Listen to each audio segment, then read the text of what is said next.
Assalamualaikum warahmatullahi wabarakatuh. Waalaikumsalam warahmatullahi wabarakatuh. Alhamdulillahil jabbaril qahhar, al-azizil ghaffar, khaliqil jannati wan nar.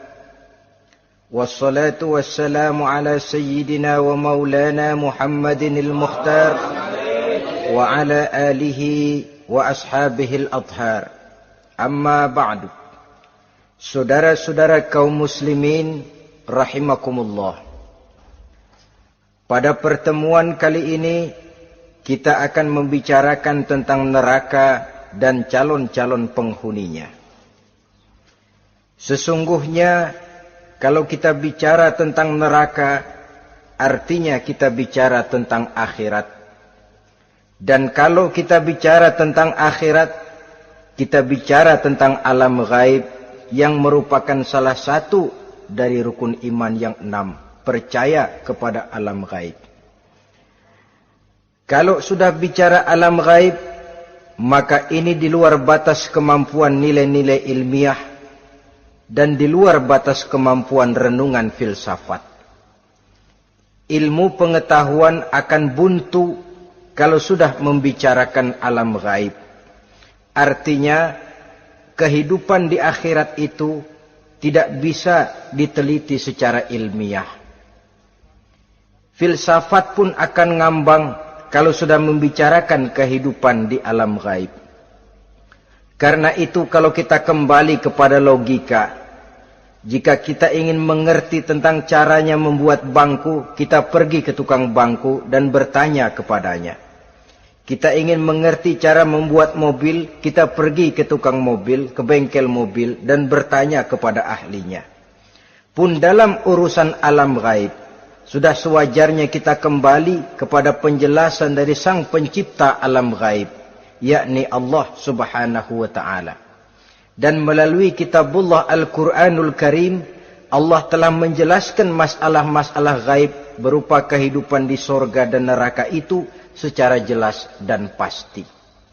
Dengan kata lain, di dalam membicarakan tentang neraka ini, yang menjadi dasar daripada pemikiran kita adalah rasa iman kepada Allah subhanahu wa ta'ala. Karena soal neraka tidak pernah bisa dibuktikan dengan ilmu pengetahuan. Tidak bisa diselidiki sebab orang yang sudah pulang ke sana pun tidak pernah kembali lagi kemari untuk kita tanya bagaimana hal ihwal keadaan di sana. Saudara-saudara kaum muslimin rahimakumullah. Neraka dalam istilah Quran selalu disebut dengan narun, yaitu suatu tempat di akhirat nanti yang wujudnya berupa api yang bergejolak, bernyala dengan teramat dahsyatnya, sehingga dapat mengelupaskan kepala setiap orang dan menjulang ke hati. Diriwayatkan oleh Imam Bukhari dan Muslim bahwa Rasulullah sallallahu alaihi wasallam pernah bersabda, Narukum hazihi allati tuqiduna juz'un min sab'ina jazaan min harri jahannam. Qalu wallahi in kanat lakafiyatun ya Rasulullah. Qala fa innaha fadlat bi 69 jazaa. Apimu yang kamu pakai di dunia ini, kata Nabi, untuk memasak, untuk menyalakan lampu, api yang kau pakai di dunia ini cuma satu bagian kecil dari 70 kali bagian panasnya neraka jahanam. Sahabat waktu itu terperanjat lalu berkata, Wallah, in kanat lakafiyatun ya Rasulullah. Ya Rasul, api di dunia ini saja sudah cukup untuk menghanguskan kami, untuk menghanguskan apa yang ada. Bersabda Rasulullah sallallahu alaihi wasallam, maka sesungguhnya api neraka itu dilebihkan panasnya dengan 69 kali daripada panasnya api di dunia ini. Jadi sepanas-panasnya api yang pernah kita rasakan di dunia ini, maka api di neraka nanti 69 kali lebih panas dari api yang kita rasakan paling panas di dunia. Hadis yang senada dengan penjelasan ini di samping Jawahirul Bukhari, kita bisa menemukannya dalam Mukhtasar Tazkiratul Qurtubi dan Mukhtasar Ibnu Abi Jamrah misalnya. Saudara-saudara kaum muslimin rahimakumullah. Sehingga boleh jadi seringan-ringan azab penduduk neraka di akhirat nanti, kata Nabi, seorang yang di telapak kakinya diletakkan kerikil neraka yang sangat kecil, lalu mendidih otaknya. Itu seringan-ringannya. Di tapak kakinya diletakkan kerikil neraka yang oleh karena panasnya lalu mendidih otaknya. Itu yang paling ringan. Gak apa-apa. Cuma segitu aja. Di telapak kakinya ditaruh kerikil, otaknya lalu jadi mendidih karena menahan panas. Pantas kalau satu hari Luqmanul Hakim pernah memberikan nasihat kepada anaknya, kata beliau, "Anakku, kerjakanlah dosa seberapa kekuatanmu menanggung azab Allah. Dan laksanakan ibadah seberapa hajat dan keperluanmu kepada Allah. Berapa banyak hajatmu kepada Allah, begitulah kamu harus beribadah. Kalau kamu merasa tidak berhajat dan tidak perlu apa-apa kepada Allah, ya tidak usah ibadah." Logikanya kan begitu. Saudara-saudara, dalam hidup ini ada enggak yang enggak perlu kepada Allah? Ada enggak? Seluruh kita memerlukan Allah. Karena itu Luqman betul dengan bahasa diplomatis, "Anakku, kerjakan ibadah seberapa hajatmu kepada Allah. Makin banyak hajatmu kepada Allah, makin banyak hendaknya kamu melaksanakan ibadah. Tapi kalau kamu sudah merasa bisa hidup tanpa Allah, persilahkan kamu tidak usah ibadah." Sebaliknya, kerjakan dosa seberapa kekuatanmu menanggung azab siksaan Allah. Kalau merasa sudah belajar ilmu kebal, kira-kira di neraka nanti enggak apa-apa, persilahkan kerjakan dosa sebanyak-banyaknya. Tapi kalau masih berpikir, gua mah jangan dibakar di neraka, nginjak puntung rokok, gua lompat. Kalau masih berpikir ke situ, ya hati-hati, saudara-saudara. Nah, sebagaimana surga, neraka pun ada pintu-pintunya. Dan yang melalui pintu-pintu itu sesuai dengan dosa yang dia kerjakan pada waktu kehidupannya di dunia ini. Jadi setelah manusia diadili, mereka kumpul di padang mahsyar beramai-ramai. Yang mendapat kitab di tangan kanan, yang selamat dari proses pengadilan, yang sudah nyata lebih banyak kebaikannya daripada kesalahannya, wajah mereka berseri-seri. Tapi yang rapotnya merah, yang timbangannya lebih banyak kejahatannya, mereka mukanya udah pada gulem. Di tengah itulah kedengaran pernyataan dari Allah Subhanahu wa ta'ala, "Salamun qaulan min Rabbir Rahim." Ada ucapan selamat dari Allah, Tuhan yang Maha Pengasih dan Maha Penyayang. "Salamun alaikum." Selamatlah kamu, wahai orang-orang yang kelak akan sampai ke surga. Yang lulus di pengadilan dapat ucapan selamat dari Allah. Tapi pada saat itu juga Allah mengatakan, "Wamtazul yawma ayyuhal mujrimun." Pada hari ini, semua orang-orang yang kurang ajar, supaya minggir. Wamtazul yawma ayyuhal mujrimun. Orang-orang yang durjana, kelompok durhaka, para pembuat dosa, misah hari ini, minggir semuanya. Kamu akan digiring ke dalam neraka. Saudara-saudara kaum muslimin rahimakumullah. Baik mereka yang akan menuju surga, baik mereka yang akan masuk ke dalam neraka, sama melintasi satu jembatan yang melintang di atas neraka. Dalam surah Maryam ayat 71 dan 72. Walaupun jembatan itu tidak digambarkan secara jelas, tapi kita temukan penjelasan Allah sebagai berikut. Wa inna minkum illa wariduha kana ala rabbika hatman maqdiyya thumma nunajjil ladzina taqaw wa nazaru zalimina fiha jasiyya. Saudara-saudara, dan tidak ada setiap orang pun kecuali mereka akan melalui api neraka itu. Adapun orang-orang yang bertakwa, mereka diselamatkan oleh Allah, sedangkan orang-orang yang zalim, mereka terlempar ke dalam jurang neraka. Nah, itu yang dinamakan dengan sirat. Ada memang riwayat menjelaskan bahwa sirat itu kecilnya seperti rambut dibelah 7, tajamnya lebih tajam dari mata pedang. Tapi dalam banyak hal, orang lewat di atas sirat itu bergantung kepada amalannya waktu dia hidup di dunia ini. Maka jangan heran ada orang yang lewat di atas sirat itu seperti kilat. Lep, sudah sampai di surga. Ada yang lewat di atas sirat itu seperti orang terbang. Ada yang lewat di atas sirat itu seperti orang lari.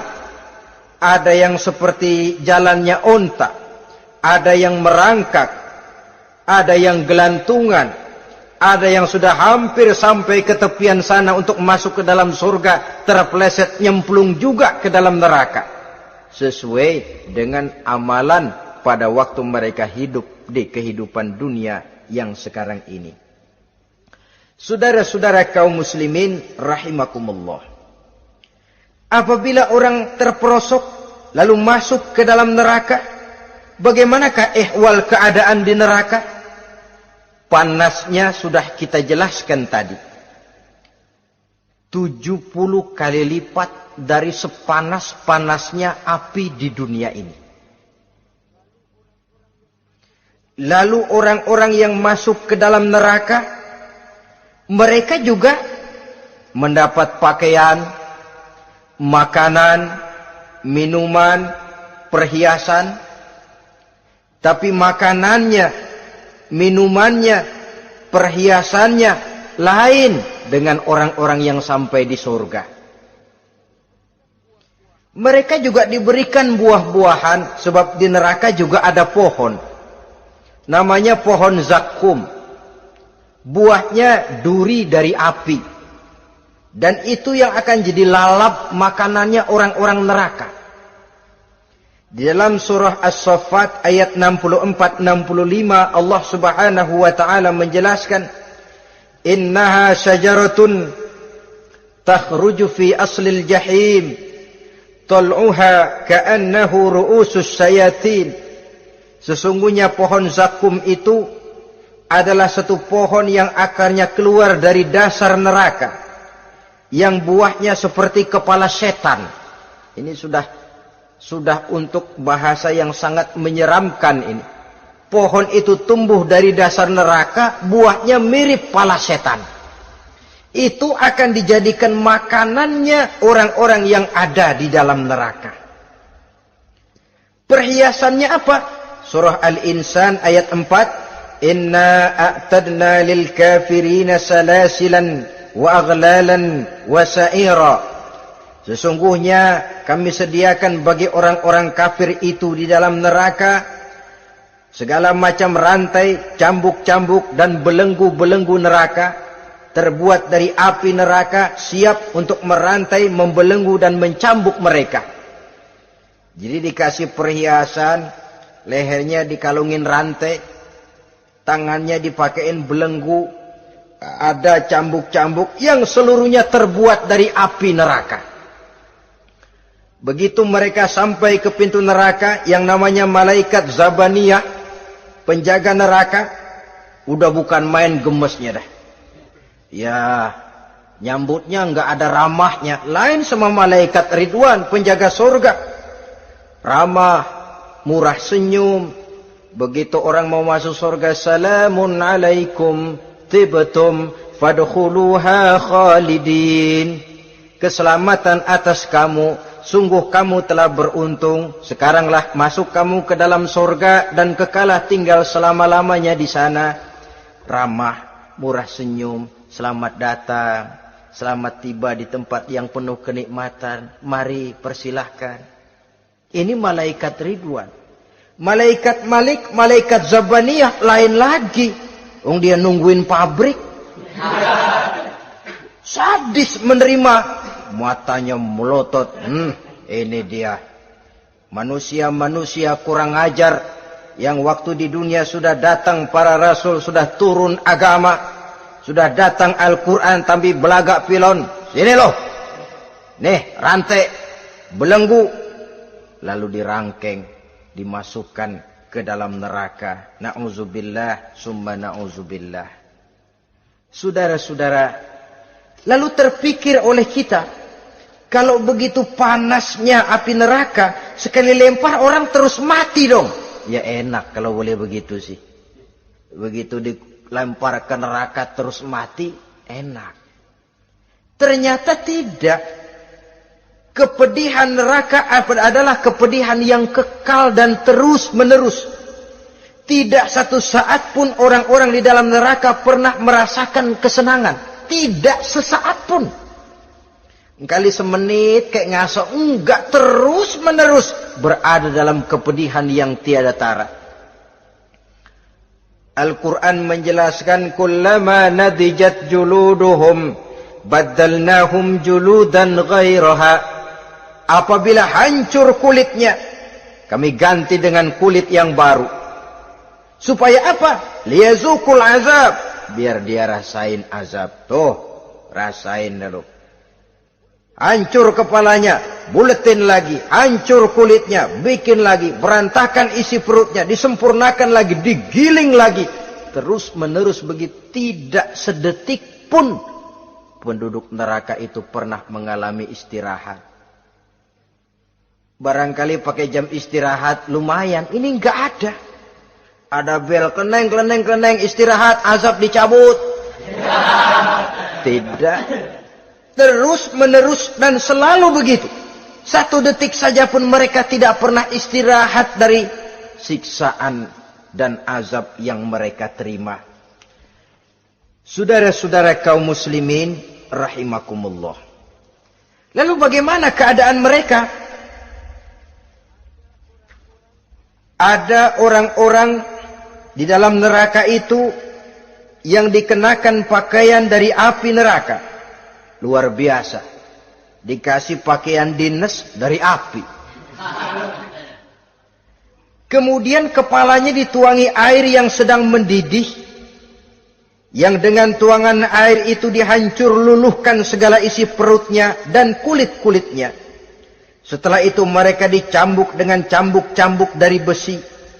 Apabila mereka hendak keluar dari neraka, mereka dicampakkan kembali ke dalamnya. Dan dikatakan kepada mereka, rasakan siksaan yang membakar ini. Dalam surah Al-Hajj ayat 19 sampai 22, kita bisa simak firman Allah Subhanahu wa taala.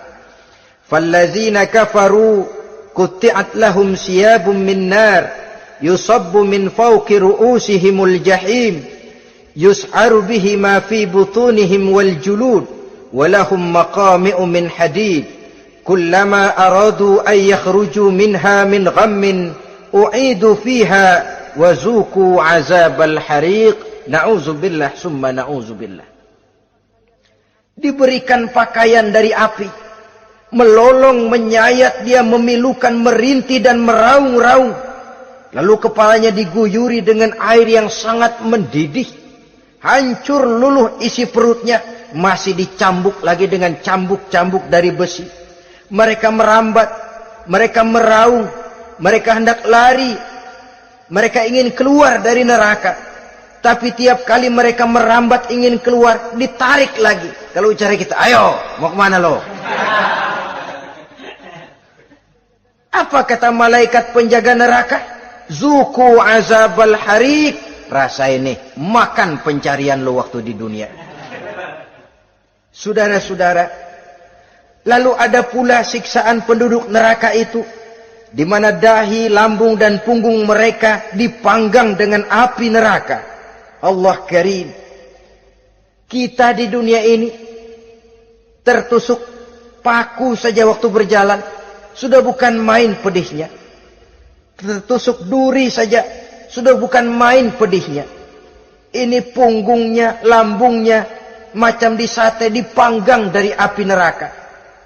Dalam At-Taubah ayat 35, kita temukan firman Allah, fi nari jahannama fatukwa biha hibahuhum wa junubuhum wa zuhuruhum. Na'udzubillah summa na'udzubillah.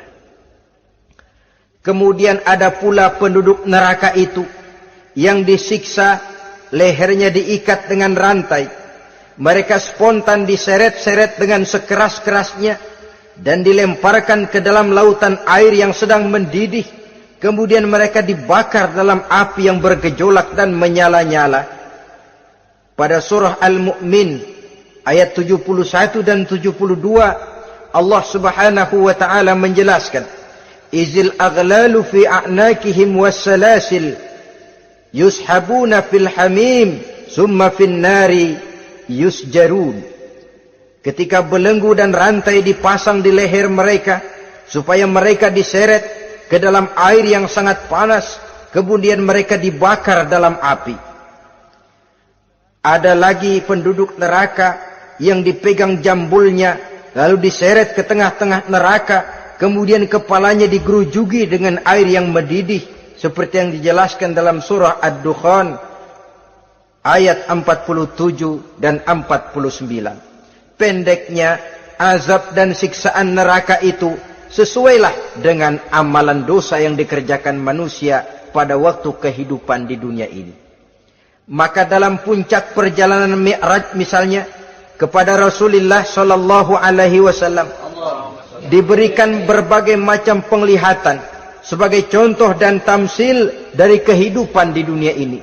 Sejak dari penglihatan di jalan sampai kepada penglihatan surga dengan segala kenikmatannya dan neraka dengan seluruh azabnya, seluruhnya merupakan contoh teladan. Misalnya dalam perjalanan ketika hendak Mi'raj itu, sebelum berangkat Rasul disodorkan 2 minuman.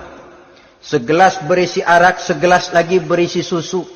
Kata malaikat Jibril, ambillah salah satu minuman itu ya Muhammad.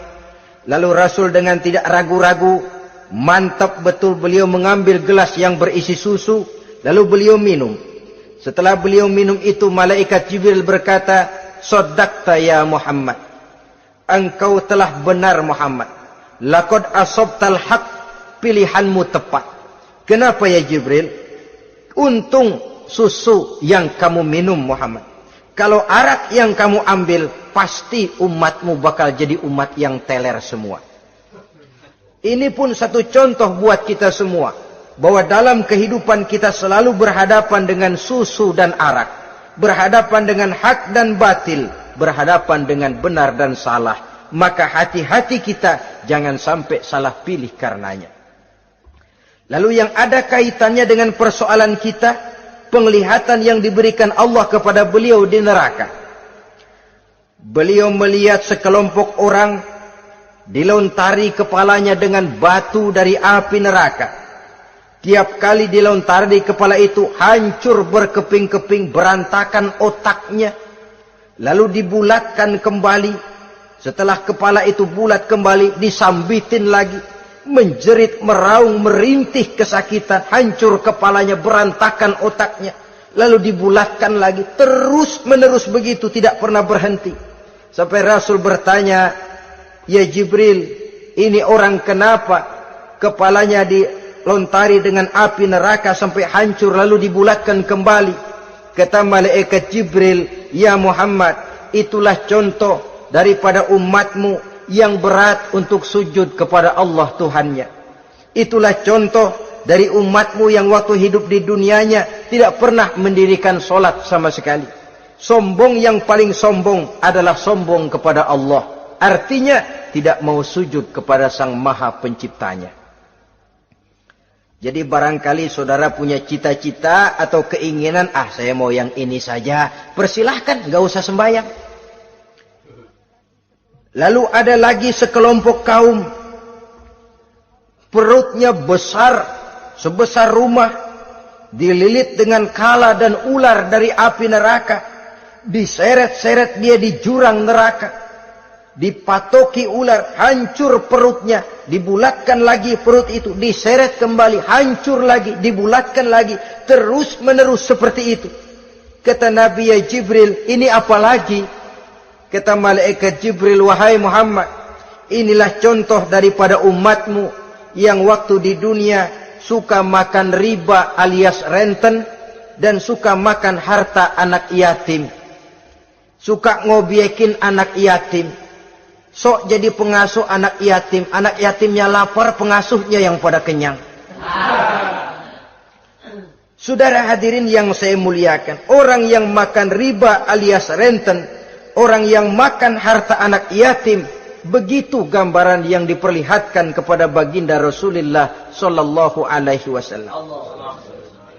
Sebagian lagi ada penduduk neraka yang kukunya terbuat dari tembaga dari api neraka, panjang sangat kukunya itu, lalu mencakar-cakar mukanya sendiri, hancur mukanya berantakan, dicakari oleh kukunya itu, lalu dibulatkan lagi, dicakar lagi, hancur lagi, dibulatkan lagi.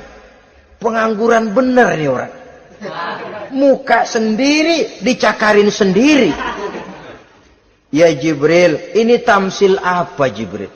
Ya Muhammad, itulah contoh dari umatmu yang pada waktu di dunianya enggak pernah rukun sama sesama saudaranya muslim, suka nyari aib orang lain, suka ngejelekin orang lain, padahal orang lain itu saudaranya seakidah.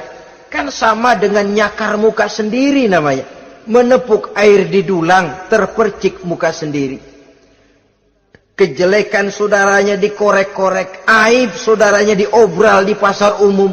Orang macam itu nanti tangannya akan tumbuh kuku panjang dari tembaga yang akan mencakar dan mengoyak-ngoyak mukanya sendiri. Itu kita bisa lihat nanti. Oh, ini yang waktu di dunia suka ngorek-ngorek kesalahan orang tuh lagi pada nyakarin mukanya. Oh, begitu. Saudara-saudara kaum muslimin rahimakumullah. Oleh karena itu Nabi ajarkan kita, tuba liman syaghalahu aibuhu an uyubin nas. Beruntung orang yang aib dan kekurangan pada dirinya menyebabkan dia sibuk sampai enggak sempat ngorek-ngorek aib dan kekurangan orang lain. Introspeksi. Beruntung orang yang celak dirinya menyebabkan dia sibuk dan tidak sempat ngorek-ngorek aib pada diri orang lain. Ada pula di antaranya dilihat oleh Rasul, di antara penduduk neraka itu orang yang lidahnya terjulur memanjang, kemudian dipotong lidah itu dengan gunting dari api neraka, menjerit dan memekik ia menahan sakit yang tiada tara, sampai Rasul bertanya kepada malaikat Jibril, kalau ini tamsil apa lagi ya Jibril?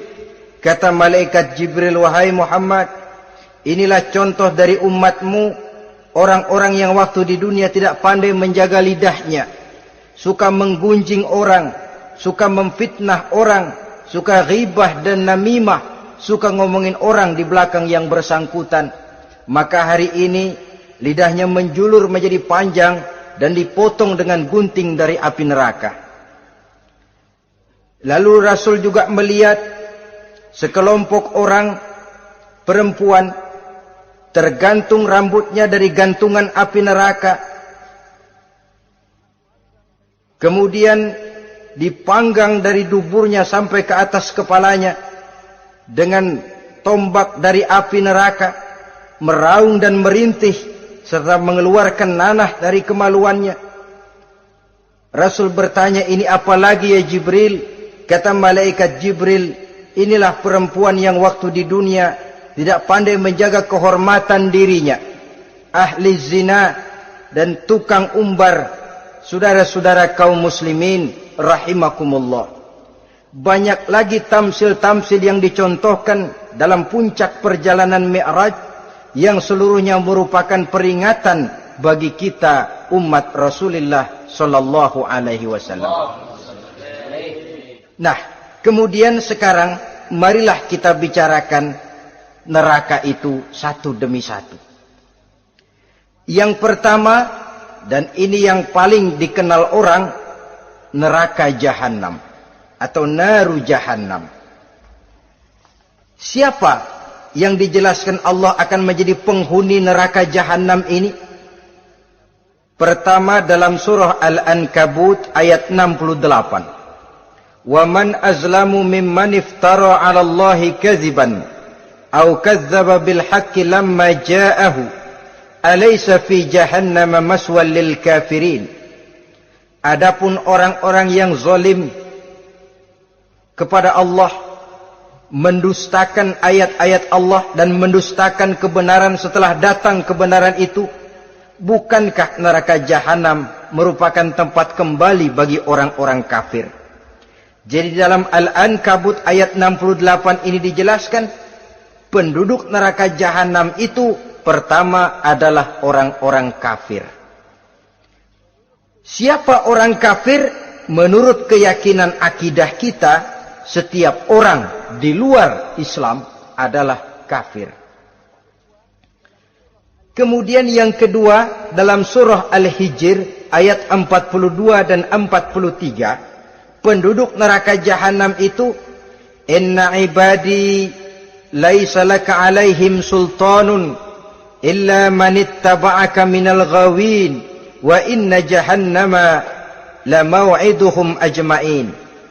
Sesungguhnya hamba-hambaku tidak akan bisa kamu kuasai, hai iblis, kecuali mereka yang mengikuti tipu dayamu. Sesungguhnya neraka Jahannamlah tempat mereka seluruhnya. Kalau kita perhatikan ayat ini, maka penghuni neraka Jahannam yang kedua adalah para pengikut setan. Para pengikut setan dengan seluruh ajaran-ajaran yang dilancarkan oleh setan. Padahal pada saat hendak masuk neraka, setan jelas cuci tangan. Tugasnya cuma bagaimana mencari pengikut sebanyak-banyaknya yang akan nemenin dia di neraka nanti.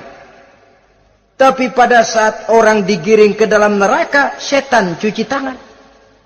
Mungkin orang menuntut, setan, gue ngikutin lu, sekarang kenapa jadi kemari? Nah, gue bilang juga apa? Kata setan, gue bilang juga apa, lu kenapa ngikutin? Dan setan ini menebar ranjau dalam segala bentuknya, dengan segala macam caranya. Para pengikut setan yang menjauhi tuntunan agama, memperturutkan hawa nafsunya. Setan membisiki manusia lewat minuman keras. Setan masuk manusia lewat judi, lewat zina, lewat kenikmatan yang melalaikan orang dari kehidupan akhirat dan selanjutnya, dengan segala macam jalan. Kadang-kadang dalam ibadah setan juga masuk. Kalau tidak ditimbulkannya takabur, ditimbulkannya sikap ujub dalam diri kita. Timbul rasa diri lebih benar dari orang lain. Dan ini jelek. Timbul rasa nganggap enteng orang lain. Itu kan ujub. Nggak dikelihatannya orang, cuma hatinya aja ngomong sendirian. Kalau gue lihat di kampung ini nggak ada yang kayak gue. Bayangnya kayak ibadahnya kayak udah aing pang paling nak yo di dia. Itu juga bisikan iblis. Dan dia tidak segan-segan mengaku jadi Tuhan iblis itu. Dan ini diceritakan dalam kehidupan Sayyidus Syekh Abdul Qadir Jailani. Ketika beliau sedang ibadah di mihrab dalam masjid, datang seberkas sinar. Sinar itu ngomong, ya Abdul Qadir ana rabbuk. Hai Abdul Qadir, aku Tuhanmu, kata cahaya tadi. Sudah cukup kamu ibadah Abdul Qadir. Sembayangmu udah banyak, puasamu udah banyak, jihadmu cukup. Maka mulai sekarang berhenti dah ibadah. Aku bolehkan kepada kamu segala yang dilarang. Cuma yang didatangi Syekh Abdul Qadir. Sehingga mendengar cahaya tadi ngomong begitu, beliau ambil kasut sendal, disambitnya cahaya tadi, izhab ya la'in. Pergi, laknat, terkutuk, iblis kamu. Masa saya disuruh berhenti sembahyang karena hati saya sudah baik? Kalau hati sudah baik lalu boleh berhenti sembahyang, mestinya yang paling dulu berhenti sembahyang Nabi Muhammad, sebab beliau orangnya paling baik. Tapi Nabi hatinya baik, sholat jalan terus, hukum halal haram berlaku. Ini kadang-kadang orang sekarang baru ibadah dikit banget merasa dapat bisikan katanya, wangsit. Ya berhenti sembahyang madep mulu, nah madep ngudek sembahyang. Bikin ajaran yang aneh-aneh. Nah kalau satu orang boleh dapat wangsit, saya juga boleh dong ngomong dapat wangsit. Saya juga boleh dong mendirikan aliran kepercayaan. Saya ngilang dulu dari kampung saya kira-kira 3 tahun. Saya nyepi di kaki Gunung Salak, pulang piara jenggot, pakai belangkon. Di depan nama saya pakai embel-embel mbah. Saya ngaku dapat wangsit di Gunung Ano, mewahyukan kepada saya ano. Saya cari murid yang fanatik. Saudara-saudara kaum muslimin rahimakumullah, setan membisiki manusia hatta kita sedang ibadah sekalipun dibisikinya. Caranya, mula-mula dia bisikin, lu sembahyang buru-buru dah. Buru-buru udah. Akhirnya apa? Rukuk kita enggak sempurna, sujud kita enggak lengkap, tumakninah kita kurang, bacaan kita tajwidnya enggak kena. Kalau itu bisa kita atasin, kita sembahyang sebagaimana yang seharusnya, dia bisiki lewat jalan lain lagi. Suruhnya yang pendek-pendek aja dah. Atau habis sembahyang udah sigrah, udah jangan pakai wirid, jangan pakai zikir. Dengan segala macam jalan. Dibisikinya was-was ke dalam diri kita. Sehingga ada satu riwayat walaupun dhaif tapi ini baik untuk dijadikan pelajaran. Konon iblis itu kalau subuh keliling dia. Bawa kulit kambing, jarum, sama tepung. Ditanya orang, iblis ini buat apa? Oh, kulit kambing. Gunanya tahu nggak? Kalau begitu subuh, sudah muazin bilang, as-salatu khairum minan naum. Salat lebih baik daripada tidur. Maka ini kulit kambing mulai aku hamparkan buat hamba-hamba Muhammad. Jadi begitu dengar azan, cuma udah bikin anget udah tidur. Kenapa? Kulit kambing belis masuk. Saudara-saudara, lalu kata orang tadi lagi, lah kalau tepung buat apa itu? Oh, tepung. Itu kalau umat Muhammad mau baca Quran, baca kitab, mutolaah, gua aurin tepung matanya. Biar dia sepet.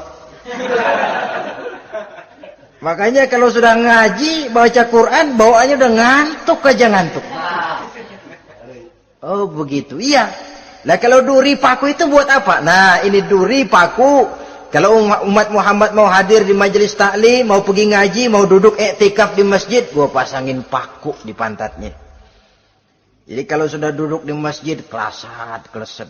Hadir di majelis taklim, kelasat, kleset. Bawaannya mau udahan melulu. Itu duri-duri dan paku-paku yang memang ditebarkan oleh iblis. Saudara-saudara kaum muslimin rahimakumullah, jadi para pengikut setan dengan segala macam perangkapnya ini pun, ya perangkap setan itu ya dunia. Dunia itu ya isinya harta, tahta, wanita. Kan perangkap dunia itu.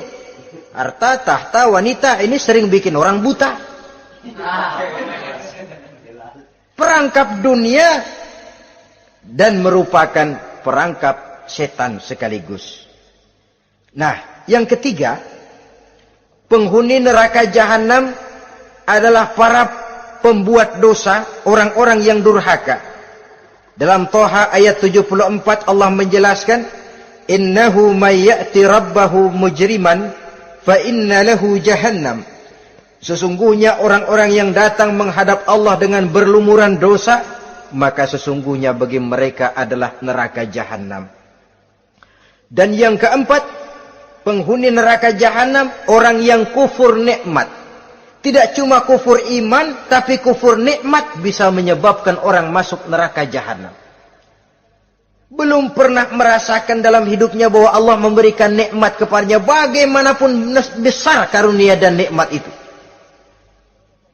Dalam surah Ibrahim ayat 28-29 Allah menjelaskan, Alam tara ilal ladzina baddalu ni'matallahi kufran wa ahallu qaumahum darul bawar jahannama yaslaunaha wa bi'sal qarar.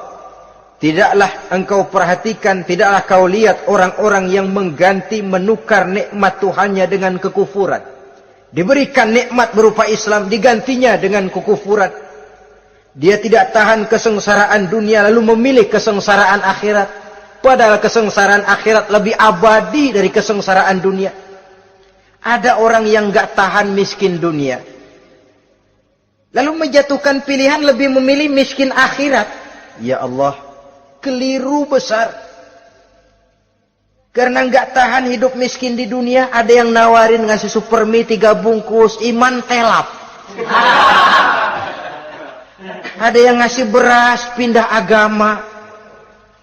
Ada yang bawain pakaian bekas, tukar akidah, pindah iman. Innalillah. Ditukar kemiskinan dunia dengan kemiskinan akhirat. Padahal kemiskinan dunia berapa tahun? Setahun umur manusia. Sepanjang-panjang umur orang sekarang kan. 100 tahun udah jarang umur orang sekarang. 70 aja udah cakep tuh. Sebenarnya kalau 70 tuh ada jatah lebih tuh, 7 tahun. Toh kalau ikut Nabi 63 tahun kan, Nabi wafat. Kalau kita sudah umur 70, tuh ada jatah ekstra 7 tahun. Oh ya, dimanfaatkan baik-baik mestinya. Taruhlah kemiskinan dunia, bagaimanapun melaratnya dunia, bagaimanapun sengsaranya dunia, cuma sebatas umur kita. Tapi kalau nikmat Islam ini harus kita tukar dengan yang lain. Baddalu ni'matallahi kufran. Menukar, mengganti nikmat yang diberikan Allah dengan kekufuran. Artinya kita menukar kemiskinan sementara dan kita memilih kesengsaraan dan kemiskinan abadi. Di akhirat kita miskin, di neraka kita miskin, miskin abadi. Di neraka kita sengsara, sengsara abadi. Saudara-saudara kaum muslimin rahimakumullah. Itu neraka jahanam. Yang kedua dinamakan neraka jahim. Siapa mereka ini para penghuninya? Siapa mereka ini para penghuninya? Pertama dalam surah At-Takatsur, yaitu orang-orang yang bermegah-megah dengan dunia, menumpuk-numpuk harta, lalu lupa dengan kesibukan harta itu, lupa kepada kehidupan yang akhirat nanti. Alhaakumut takatsur hatta zurtumul maqabir kalla sawfa ta'lamun thumma kalla sawfa ta'lamun kalla law ta'lamuna ilmal yaqin la tarawunnal jahim. Kamu telah lalai akibat apa? At-takatsur. Ini penyakit pertama yang menyebabkan orang sampai ke neraka jahim. Penyakit takatsur. Dan itu penyakit zaman sekarang. Berlomba-lomba dengan kemegahan materi, berlomba-lomba dengan kemegahan dunia. Padahal kalau urusan itu kita berlomba, tidak akan pernah sampai finish. Percayalah itu, tidak akan pernah finish. Sebab kemegahan dunia siklus, lingkaran setan. Kita anggap kalau punya duit 1 juta tenang, punya 1 juta berubah pikiran, lain lagi. Kita anggap kalau punya mobil enak, sudah punya mobil, lain lagi problemnya. Kita anggap kalau rumah sudah gedung, enak hidup, punya rumah gedung, lain lagi problemnya. Makanya pesan Nabi kalau ingin hidup tenang, urusan dunia lihat ke bawah, urusan akhirat lihat ke atas. Sering dicontohkan kalau punya mobil, bilang Alhamdulillah kita punya mobil, tangga kita cuma punya motor. Kata yang punya motor, syukur banget kita punya motor, tangga kita punya sepeda doang. Kemana-mana kekejek mulu. Dayung. Kata yang punya sepeda, Alhamdulillah kita punya sepeda, tetangga kita cuma jalan kaki, kemana-mana ngetuk mulu. Kata yang jalan kaki, Alhamdulillah masih bisa jalan, tangga kita sebelah lumpuh bertahun-tahun gak kemana-mana. Kata yang lumpuh, Alhamdulillah masih hidup, tangga kita kemarin mati gak balik lagi. Itu dalam urusan dunia. Sehingga sifat takatsur ini hilang. Tapi urusan akhirat, lihat ke atas. Kalau dia begitu sibuknya bisa jaga sholat, kenapa saya tidak? Kalau dia hidupnya sederhana, rajin sedekah, kenapa saya yang lebih kok enggak sanggup? Kalau dia bisa baca Quran, kenapa saya enggak? Lalu timbul gairah ingin mencontoh. Mencontoh orang dalam urusan ibadah menimbulkan ketenangan jiwa. Dan itu ada garis finishnya. Tapi kalau yang lumpuh lihat yang bisa jalan lihat yang naik sepeda, yang sepeda punya lihat motor, sudah punya motor lihat mobil, lihat pesawat terbang, pesawat lihat kereta api. Kapanlah awak nih mau bersyukur? Yang ada kurang saja padahal nikmat itu tidak pernah berhenti. Bukan dilarang orang kaya, tetapi perlombaan memperkaya diri itu yang dilarang.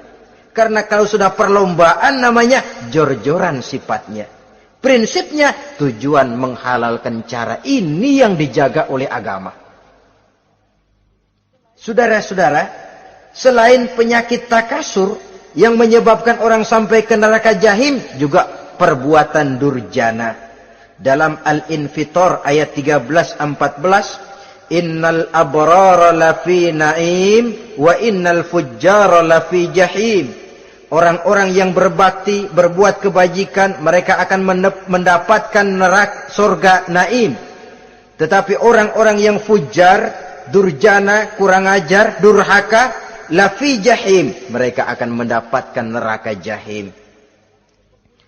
Lalu siapa lagi penghuni jahim itu? Orang-orang yang menentang dan menantang ayat-ayat Allah. Wallazina sa'au fi ayatina mu'ajizin ulaika ashabul jahim. Dan orang-orang yang berusaha menantang ayat-ayat Allah sehingga melemahkan orang-orang yang mau mengikuti rasul-rasul Allah. Menantang ayat Allah dan membuat lemah orang yang mengikuti rasul. Melemahkan semangat orang yang mau mengikuti khitah dan perjalanan Rasul. Lu mau bangun masjid? Iya. Berabe. Berat. Jangan. Jangan aja kapok. Majelis taklim. Pahit. Ngaji. Berat. Melemahkan ini. Sudah dia rusak. Merusak lagi. Kalau rusak kan cuma sendirian. Ini tidak, sudah rusak, merusak, mu'ajizin, melemahkan orang-orang yang mau mengikuti ayat-ayat Allah. Dan itu tidak jarang zaman sekarang ini. Orang yang melemahkan semangat kita dalam berjuang menegakkan kebenaran. Kita yakin Islam agama yang benar, kita yakin Islam agama yang sempurna. Ada saja orang yang melemahkan semangat kita, yang berteori bahwa ada ayat-ayat Quran yang tidak relevan lagi dengan situasi dan kondisi. Yang berteori bahwa Nabi Muhammad cuma sebagai manusia biasa yang tidak terlepas kemungkinan dari salah. Pendeknya melemahkan nilai-nilai semangat kita untuk memperjuangkan Islam ini. Ini pun termasuk mu'ajizin. Mereka akan menemukan nanti di akhirat kapling di dalam neraka yang dinamakan neraka jahim. Na'udzubillah summa na'udzubillah. Yang ketiga, saudara-saudara, di antara nama neraka itu adalah neraka hawiyah. Siapa penghuni neraka hawiyah ini? Dalam surah Al-Qari'ah ayat 8-11 dijelaskan secara simpel, wa amma man khaffat mawazinuhu fa ummuhu hawiyah. Adapun orang-orang yang ringan timbangan kebaikannya, maka tempatnya adalah neraka hawiyah. Artinya, orang ini lebih berat timbangan kejahatannya. Sedikit kebaikannya, sehingga jadi ringan di timbangan akhirat nanti. Salat, puasa, zakat. Tapi dosa yang dikerjakan masih lebih banyak ketimbang kebaikan yang dikerjakannya itu. Maka orang semacam ini apabila tidak mendapat syafaat, maka dia akan masuk ke dalam neraka yang namanya neraka hawiyah. Lalu yang keempat, neraka wail. Dalam surah Al-Ma'un ayat 1-7, garis besarnya yang mendapat neraka wail adalah para pendusta agama. Siapa sih pendusta agama itu? Ara'aita allazi yukazzibu biddin? Tidakkah kamu lihat siapa orang-orang yang mendustakan agama?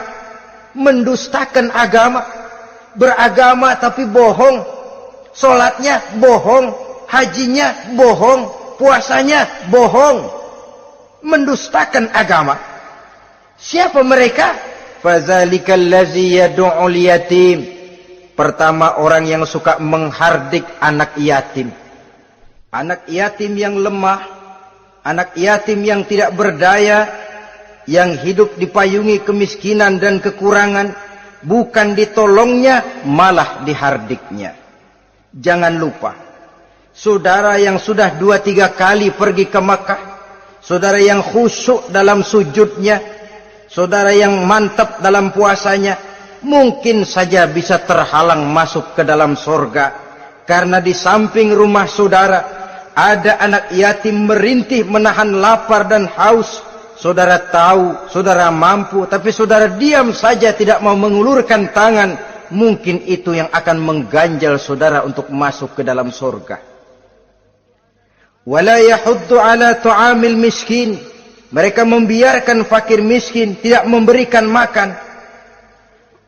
Kemudian fawailul lil musallin.